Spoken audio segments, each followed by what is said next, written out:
Selain Prestige 15, ada satu lagi sebenarnya laptop ultra portable MSI dengan GPU RTX yang menarik, namun baru sekarang kami sempat pegang-pegang dan coba-coba. Notebook tersebut tidak lain adalah MSI Stealth 15M.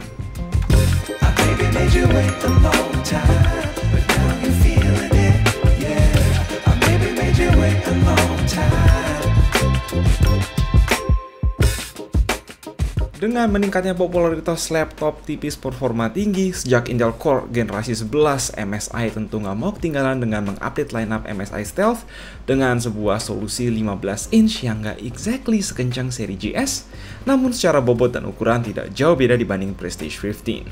Stealth 15M punya desain kalem dibalut bodi warna hitam polos ala GS series. Meski dia beratnya hanya 1,8 kg dan tebelnya nggak nyampe 2 cm, bodi laptop ini actually nggak 100% dibalut aluminium. Frame layar dan base masih pakai polimer, namun ya ini lazim kok di kalangan laptop-laptop gaming 20 jutaan. Yang sedikit disayangkan itu adalah logo akrilik di pojok punggung kanan. Ya, karena ini akrilik itu cenderung gampang baret dibanding jika di-print langsung ke cover aluminium. Overall, desainnya oke lah, tapi kalem gini cocok buat siapapun yang menginginkan laptop low profile sekaligus langsing. Mungkin keputusan desain yang banyak orang kurang suka adalah ventilasi besar di atas keyboard membuat touchpad di bawah terasa sempit, yang nanti akan kami bahas lagi. Engsel sih solid, layar bisa dibuka hingga tiduran tanpa bantuan tangan kedua. Terus bagusnya ya ini engselnya nggak menghalangi pembuangan panas layaknya seri Prestige.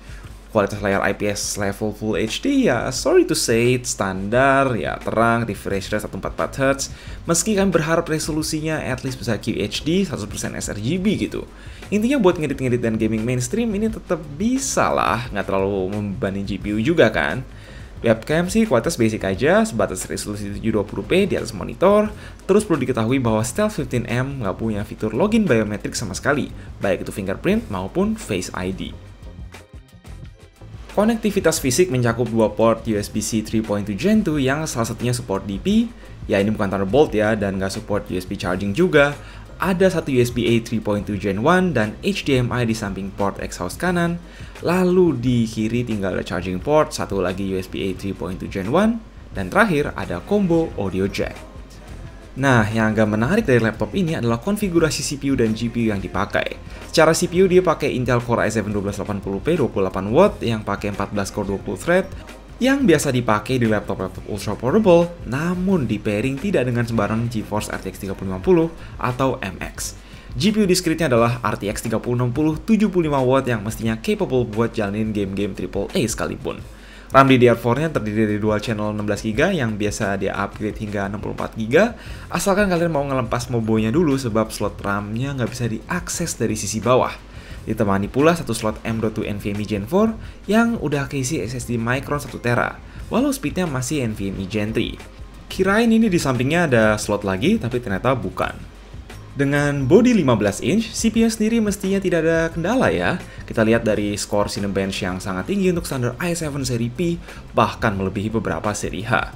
Konsistensi ya pastinya ada throttling setelah beberapa run, namun itu pun nggak pernah sampai di bawah 2200 pada R15 multi-core. Makanya nggak heran jika dari kecepatan render Blender dan Premiere Pro 4K, ini udah benar-benar setara laptop gaming speednya. Terlebih ketika dibantu sang RTX 3060. RTX 3060-nya ini, walau mentok Dynamic Boost 75 hingga 80W saja, tetap lebih powerful dibandingkan RTX 3050 Ti paling cepat sekalipun. Jadi ya untuk AAA gaming dengan Ray Tracing, ini tetap bisa jalanin setting rata kanan di resolusi Full HD, tidak ada masalah berarti meski kadang ada frame drop sedikit. Apalagi kalau kita main game-game esports macam Dota 2, itu pasti frame rate-nya ratusan. Nah, laptop ini bisa tipis juga sebab posisi CPU, GPU, dan semua cooling menghadap ke atas arah keyboard. Basically ada dual fan 4 heatsink yang bisa kalian lihat dari sisi bawah, termasuk 2 slot RAM.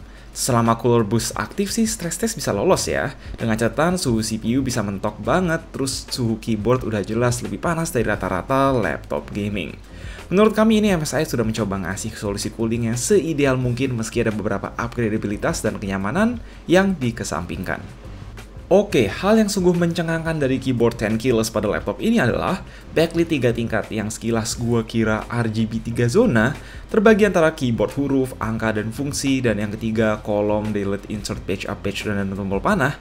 Tapi ternyata warnanya ini sama sekali nggak bisa diganti guys. Jadi ini fix warna putih aja nggak bisa. Like decision yang unik banget aja gitu, dan belum tentu semua orang suka. But oke, keyboardnya sih standar laptop tipis MSI macam Prestige 15 yang udah kita review kemarin, dan at least gue appreciate soal tombol panah yang luas. Yang menurut kami kurang luas di sini adalah touchpad. Well, buat gue yang toh ngedit-ngedit pakai mouse tiap hari, ini bukan masalah besar, sekedar info aja. Kualitas speaker stereo dan firingnya standar aja, begitu juga dengan ukuran baterai yang hanya sebatas 50-an watt-hour. Most likely biar laptop ini tetap ringan. Tapi di sisi lain, refresh rate layarnya fix di 144 Hz, membuat daya tahan baterainya nggak lebih panjang dari kisaran 4 jam. So make sure buat selalu bawa adapter 180 watt bawaan. Ya, setelah melihat kedua opsi tipis performa tinggi Stealth 15M dan Prestige 15, nggak heran sih kenapa Prestige 15 bisa lebih mahal padahal pakai GPU lebih cupu. Pertama, dia punya layar 4K yang jauh lebih bagus, baterai lebih besar, SSD dan RAM yang lebih mudah di-upgrade dan juga emang udah lebih gede dari sananya, Thunderbolt 4, dan juga 2 opsi login biometrik. Balik lagi sih, semuanya ke kebutuhan masing-masing. Kalau emang sekedar pingin performa gaming maksimal dalam body setipis dan seringan mungkin, tidak ada laptop MSI yang lebih baik daripada Stealth 15M. Tinggal semoga untuk generasi berikutnya mereka bisa ngasih layar serta baterai yang lebih proper. Itu dulu aja buat laptop gaming unik ini. Jika minat, link ada di deskripsi. As always, stay safe, stay healthy.